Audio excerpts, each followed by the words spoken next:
وقالوا سمعنا وأطعنا غفرانك ربنا وإليك المصير. Celui qui rend son jeûne volontairement pendant la journée du mois de Ramadan, est-ce qu'il doit rembourser ça? Quelqu'un volontairement, il a rompu son jeûne. Est-ce qu'il doit rembourser ça? La majorité des savants, donc les 4 imams, disent qu'il doit rembourser. Parce qu'ils disent que c'était une obligation sur lui, donc s'il a rompu, cette obligation reste toujours sur lui, il doit rembourser ça. Et Ibn Hazm dit qu'il ne doit pas rembourser. Il dit qu'il ne doit pas rembourser. Et c'est rapporté aussi de certains compagnons. Il cite ça de certains. Ils disent donc quoi? Que la personne ne doit pas rembourser. Cheikh Al-Albani aussi dit ça. Cheikh Al-Albani dit que la personne qui a rompu son jeûne volontairement pendant le Ramadan, volontairement sans excuse, donc sans excuse valable, la personne ne rembourse pas. Il n'y a pas à rembourser. Ils disent parce que le temps que la législation a mis pour cette adoration-là est déjà passé. Ils disent donc il n'y a pas un dalil qui dit qu'il peut rattraper ça. Donc le temps est passé, c'est fini. Où est le dalil qui demande de rembourser? Ils disent il n'y a pas un dalil qui demande de rembourser. Et donc ici, il n'y a pas à rembourser ça. Qu'est-ce que la personne doit faire? Il doit faire un tawbah. Parce que ce qu'il a fait, c'est grave. C'est très grave. Le prophète Mohammed, sallallahu alayhi wa sallam, dans le Sahih Ibn Khuzayma, hadith est rapporté par Ibn Khuzayma, c'est authentifié par le Cheikh Al-Albani.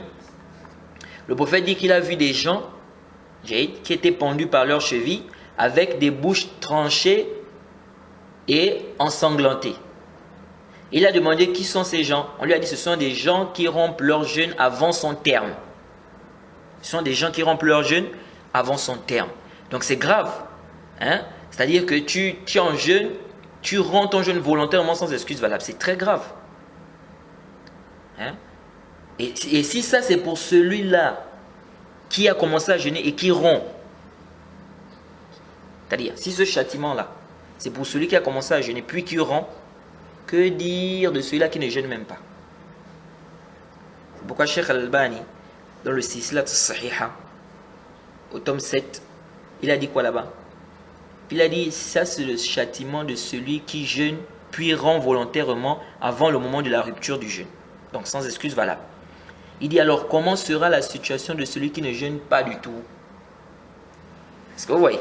Donc c'est grave. Tu romps ton jeûne volontairement. Donc ces savants ont dit, tu as fait quelque chose de grave, tu dois faire le tawbah, tu dois demander à la pardon. Hein? Donc, tu dois faire un tawbah sincère. Donc, tu réunis les conditions du tawbah, regretter, ne plus refaire ça, etc. Et ils disent, tu dois faire beaucoup de surérogatoires. Donc, tu dois faire beaucoup de jeûnes surérogatoires pour espérer que ces jeûnes-là vont compenser, n'est-ce pas, ce manquement que tu as eu à faire par rapport aux jeûnes obligatoires. Parce que vous devez savoir que on a déjà vu ce hadith hein, quand on a fait des prières surérogatoires. Le hadith où le prophète a dit qu'Allah subhanahu wa ta'ala dira aux anges lorsque le serviteur on va regarder, n'est-ce pas, ses adorations, on va regarder la prière et Allah subhanahu wa ta'ala va dire aux anges, est-ce que mon serviteur a des surérogatoires pour que ça puisse compenser les obligations s'il y a eu des manquements. Et à la fin du hadith, le prophète a dit on fera ainsi avec toutes ses œuvres. Donc la personne doit faire beaucoup de surérogatoires. Mais dire que la personne doit rembourser ce jeûne-là, ils disent non. Parce qu'il n'y a pas de dalil qui dit que la personne doit rembourser. Tu as rompu ton jeûne volontairement, sans excuse valable. Eh bien, ici, le temps est passé. Khalas. Où est le dalil qui dit que tu peux rattraper ce temps-là? Où est le dalil? Et Allah subhanahu wa ta'ala a dit فَمَنْ يَعْمَلْ مِثْقَالَ ذَرَّةٍ خَيْرًا يَرَهُ وَمَنْ يَعْمَلْ مِثْقَالَ ذَرَّةٍ شَرًّا يَرَهُ. Allah subhanahu wa ta'ala dit, selon la traduction rapprochée, quiconque fait un bien, fût-ce du poids d'un atome, le verra. Et quiconque fait un mal, fût-ce du poids d'un atome, le verra. Donc ce que tu as fait est grave.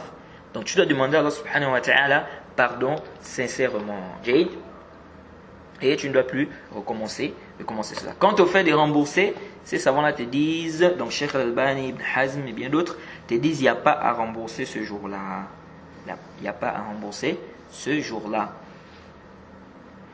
Donc la personne doit faire beaucoup de de prière, de jeûne surrogatoire. Et je profite à rappeler un hadith que les gens rapportent souvent, ou que les gens citent souvent. On dit, et d'ailleurs même une fois, je suis allé dans une mosquée, j'ai vu un imam qui a cité ça sur le mimbar. Et il disait, l'imam al-Bukhari a rapporté ça. Je dis non, l'imam al-Bukhari n'a pas rapporté ce hadith. L'imam al-Bukhari a cité, et il a dit que c'est da'if. Donc où est-ce que tu as mis cette parole quand l'imam al-Bukhari dit que c'est da'if? Tu as mis ça où? Le hadith qui dit que le prophète a dit Man aftara yawman min Ramadan li ghayri udhr, allez, celui qui va rompre un jour parmi les jeûnes du Ramadan sans excuse, il ne pourra pas rembourser cela même s'il jeûne toute l'année et toute la vie. Ce hadith, c'est un hadith da'if. La yasih wa la yathbut. Il y a un rapporteur qui est majhoul à l'intérieur et il y a l'ittirab dans la chaîne de transmission. Il y a un rapporteur qui est inconnu dedans et il y a l'ittirab aussi dans la chaîne de transmission. Donc ça c'est un hadith qui est da'if, la yasih.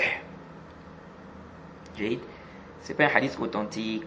Malheureusement, on voit beaucoup des imams qui amènent ça pendant le Ramadan. Disons le prophète Mohammed sallallahu alayhi wa sallam a dit, et ils disent l'imam al-Bukhari a rapporté. Ça ghalat. Tu ne peux pas dire kharrajahu al-Bukhari, ou bien akhrajahu al-Bukhari. Là. Parce qu'il a cité ça. Ta'liqan. Donc, intabihu li hadha. Souvent, certains imams, quand ils veulent prêcher, ils veulent enseigner, n'est-ce pas? Surtout pendant le mois de Ramadan, quand ils veulent parler de la gravité de celui qui rend son jeûne volontairement, ils amènent ce hadith. Mais le hadith là est da'if, la yasih wa la yathbut. ربنا ولا تحملنا ما لا طاقة لنا به واعف عنا واغفر لنا وارحمنا